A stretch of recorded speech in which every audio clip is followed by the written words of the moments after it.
आगे बढ़ेंगे। जमशेदपुर में अमूल के गोदाम में आग लग गई। चंद ही मिनटों में आग की चपेट में पूरा गोदाम आ गया।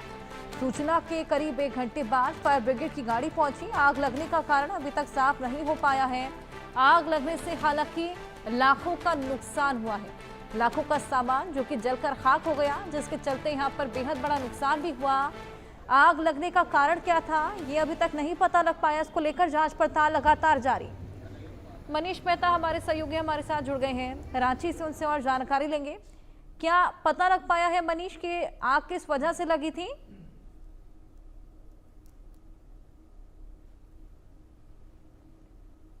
चलिए मनीष से जुड़ने की कोशिश करेंगे, लेकिन ये बेहद बड़ी खबर जमशेदपुर से, जहां पर अमूल के गोदाम में भीषण आग लगी है।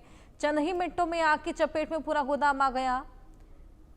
हमारे सहयोगी मनीष हमारे साथ जुड़ गए हैं, उनसे और जानकारी लेंगे। मनीष, वजह पता लग पाई अब तक?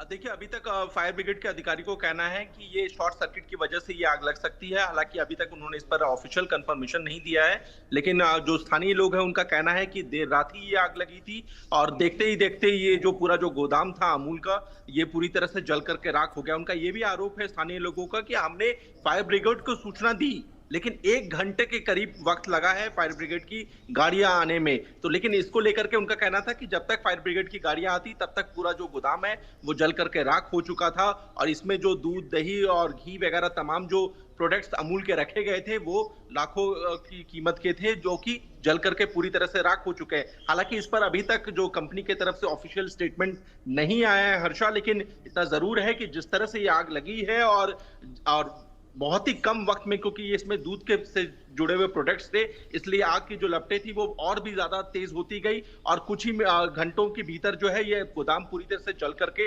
राख हो गया है। तो फिलहाल 2 चीजों का इंतजार हो रहा है। पहला ये कि आखिर आग की वजह क्या थी। अनऑफिशियल फायर ब्रिगेड के अधिकारी ये कह रहे हैं कि ये शॉर्ट सर्किट की वजह से आग लग सकता है, हालांकि उसकी जांच कर रहे हैं। दूसरा ये कि अमूल के अधिकारी की तरफ से अभी ऑफिशियल बयान जो है वो नहीं आया है कि अगर इतने बड़े पैमाने पर वहां पर दूध के प्रोडक्ट्स रखे गए थे, जैसे दूध, दही, घी आदि, तो फिर वहां पर आग से बचने के लिए जो इक्विपमेंट्स होते हैं उसकी व्यवस्था क्यों नहीं की गई थी। ये ऐसे कई सवाल है जिसका जवाब अमूल को और फायर ब्रिगेड की तरफ से आना है, जिसका इंतजार किया जा रहा है। जी बिल्कुल, यहाँ पर एक बेहद बड़ा सवाल जो खड़ा होता है कि स्थानीय लोगों की शिकायत भी यही है कि फायर ब्रिगेड की गाड़ियां यहाँ पर आखिर लेट क्यों पहुंची।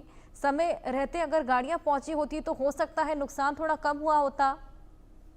बिल्कुल हर्षा, को कि अगर 1 घंटे अगर लग रहा है फायर ब्रिगेड को वहां पर पहुंचने में, तो ये निश्चित रूप से बहुत ही इंपॉर्टेंट बात है, क्योंकि अगर 1 घंटे का वक्त काफी ज्यादा हम कह सकते हैं वक्त है, लेकिन इसमें ये भी इंपॉर्टेंट बात ये है कि गोदाम तक पहुंचने का जो रास्ता है, क्योंकि कई बार ऐसा होता है कि आप फायर ब्रिगेड को सूचना तो दे देते हैं, लेकिन वहां तक पहुंचने का जो रास्ता होता है वो बहुत संकरा होता है। वहां पर गाड़ियां आसानी से नहीं पहुंच पाती है। फायर ब्रिगेड की जो स्टेशन होते हैं वो काफी दूर होते हैं, इस वजह से आने में थोड़ा सा टाइम लगता है फोन कॉल होने के बाद। और तीसरी जो इंपॉर्टेंट बात ये है कि जब आप बड़े पैमाने पर स्टॉक कर रहे हैं, यानी कि स्टॉक रख रहे हैं गोदाम में, और वो भी ऐसे जो कि अगर तुरंत जिसमें आग लगने के चांसेस ज्यादा है, तो ऐसे सिचुएशन में जो कंपनियां होती है वो खुद से भी आग से बचने के लिए तमाम जो उपाय हैं वो करती है। तो अगर मान लीजिए शॉर्ट सर्किट से आग लगा भी, तो फौरी तौर पर वहां पर उसे बुझाने के लिए क्या उपाय किए गए। यही वजह है कि स्थानीय लोग कह रहे हैं कि यहाँ पर किसी तरह का कोई व्यवस्था नहीं किया गया था।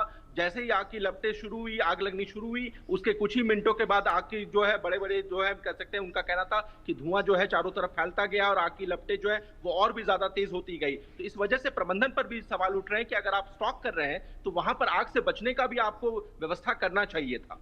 जी बिल्कुल, आग से बचने के लिए तमाम व्यवस्थाओं को भी दुरुस्त किया जाना चाहिए था। ये तमाम सवाल अब प्रशासन से पूछे जा रहे हैं और इसी बीच आग लगने से लाखों का नुकसान।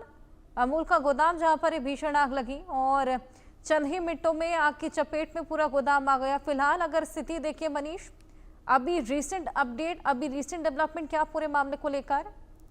देखिए, आग को तो पूरी तरह से कंट्रोल कर लिया है फायर ब्रिगेड ने, लेकिन वहां पर जो स्टॉक रखे गए थे, अमूल के जो फूड प्रोडक्ट्स रखे गए थे, मिल्क प्रोडक्ट्स, वो पूरी तरह से जल करके राख हो गए हैं, ऐसा वहां के स्थानीय लोगों का भी कहना है। हालांकि इस पर इंतजार हो रहा है कि ऑफिशियल स्टेटमेंट जो अमूल के प्रबंधन की तरफ से क्या आता है, उसका फिलहाल हम इंतजार कर रहे हैं। बिल्कुल मनीष, सभी को इंतजार कि ऑफिशियल स्टेटमेंट में आखिर कितना नुकसान बताया जाता है। बहुत शुक्रिया तमाम जानकारियां साझा करने के लिए।